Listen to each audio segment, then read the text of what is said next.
പരാതിയുടെ അടിസ്ഥാനത്തിലുള്ള നടപടി പുനഃപരിശോധിക്കണമെന്ന് കൌൺസിലിൽ ആവശ്യമുയർന്നെങ്കിലും ഇതും പരിഗണിക്കപ്പെട്ടില്ല. Kerala vision news, Thiruvananthapuram.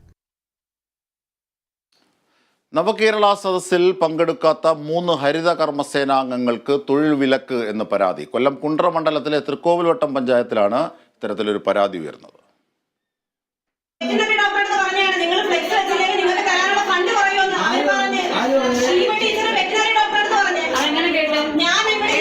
എല്ലാ ബെനിഫിഷ്യറീസിനെയും നിങ്ങൾ വിളിക്കുക,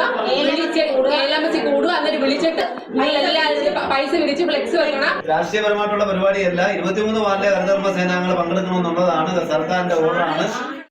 തൃക്കോവിൽ വട്ടം പഞ്ചായത്തിലെ ചേരികോണം 6-ാം വാർഡിലും കുറുമണ 11-ാം വാർഡുകളിലെയും 3 സേനാംഗങ്ങൾക്കാണ് തൊഴിൽ വിലക്ക് ഏർപ്പെടുത്തിയിരിക്കുന്നത്.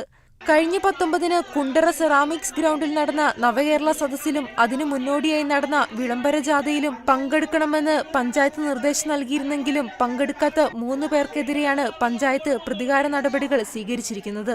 നവകേരള സദസ്സിനു ശേഷം ജോലി നൽകാത്തതിനെ തുടർന്ന് കഴിഞ്ഞ 21-ന് പഞ്ചായത്ത് സെക്രട്ടറിയെ കണ്ട് പരാതി നൽകിയെങ്കിലും നാളിതുവരെയായും ഒരറിയിപ്പും ലഭിച്ചിട്ടില്ല.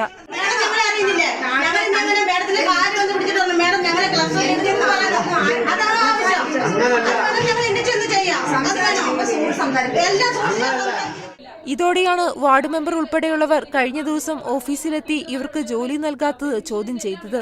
കേരള സർക്കാരിന്റെ ആണെങ്കിലും എല്ലാ ഡിപ്പാർട്ട്മെന്റ് പരിപാടികളും നമ്മൾ ഒരുമിച്ച് തന്നെ ഒന്നേപോലെ ചെയ്തിട്ടുണ്ട്. പിന്നെ നവകേരള സദസ്സ് മാത്രം എന്തുകൊണ്ട് ഞങ്ങളെ അറിയിക്കാതെ ഞങ്ങളുടെ വാർഡുകളിൽ കമ്മിറ്റി കൂടി? രാവിലെ 9 മണി മുതൽ വൈകുന്നേരം 4 മണി വരെ വീടാന്തരം കയറിയിറങ്ങി മാലിന്യം ശേഖരിച്ചാൽ കിട്ടുന്ന തുച്ഛമായ വരുമാനം കൊണ്ട് ജീവിതം മുന്നോട്ട് കൊണ്ടുപോകാൻ പ്രയാസപ്പെടുന്ന ഇവർ കഴിഞ്ഞ 9 ദിവസമായി തങ്ങളുടെ തൊഴിലിനായി പഞ്ചായത്ത് ഓഫീസ് കയറിയിറങ്ങുകയാണ്.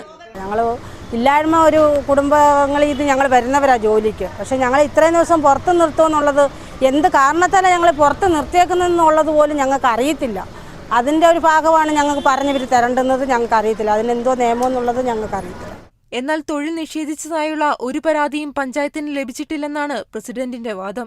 നമ്മൾ കുറച്ച് അവരെ ക്ലസ്റ്ററിൽ നിന്ന് മാറ്റി നിർത്തിയെങ്കിലും ഇന്ന് വരെ ഈ വ്യക്തികൾ ആരും തന്നെ അവരെ ജോലിയിൽ എന്തുകൊണ്ട് പ്രവേശിപ്പിക്കുന്നില്ല എന്ന രീതിയിൽ പ്രസിഡന്റ് എന്ന നിലയിൽ എന്നോടോ അല്ലെങ്കിൽ വൈസ് പ്രസിഡന്റിനോടോ യാതൊരു അപേക്ഷ തരികയോ അല്ലെങ്കിൽ അവരുടെ ഒരു പരാതി അറിയിക്കുകയോ ചെയ്തിട്ടില്ല. സർക്കാർ തലത്തിൽ എന്ത് പരിപാടികൾ നടന്നാലും ഹരിതകർമ്മ സേനാംഗങ്ങളെയും തൊഴിലുറപ്പ് തൊഴിലാളികളെയും അംഗൻവാടി ജീവനക്കാരെയും ജോലി നഷ്ടപ്പെടുത്തുമെന്ന് ഭീഷണിപ്പെടുത്തിയാണ് പങ്കെടുപ്പിക്കുന്നതെന്ന ആരോപണം നിലനിൽക്കുന്നതിനിടയിലാണ് പുതിയ വിവാദം ഉയർന്നിരിക്കുന്നത്. എന്തായാലും നഷ്ടപ്പെട്ട തങ്ങളുടെ തൊഴിലിനായി ശുചിത്വ മിഷന് പരാതി നൽകാൻ ഒരുങ്ങുകയാണ് ഹരിതകർമ്മ സേനാംഗങ്ങൾ. കേരള വിഷൻ ന്യൂസ്, കൊല്ലം. കേവലം വിനോദോപാധി മാത്രമല്ല